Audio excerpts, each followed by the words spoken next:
Ils étaient 1400 selon la police et 3000 selon les syndicats. CGT, FSU et Solidaires à battre le pavé toulousain en fin de matinée. Une première manifestation de la fonction publique sous l'ère Hollande.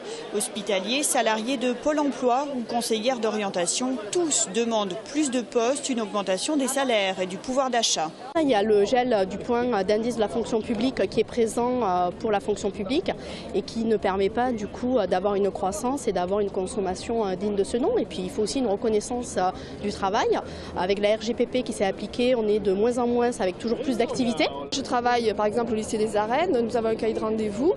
J'y suis 5-6 heures dans la semaine. Mon cahier de rendez-vous actuellement il est complet. Donc, et les rendez-vous, c'est des plages de rendez-vous de demi-heure, ce qui est très très peu pour construire un projet. J'ai 30 ans d'ancienneté, je gagne 2500 € par mois, 1600. Il faut que la situation soit largement revue. Nous avons aussi une crise de recrutement pour les enseignants du second degré et nous la lions aux questions salariales et aux questions de la revalorisation. Au-delà de la manifestation, il faut regarder les signes que l'on donne.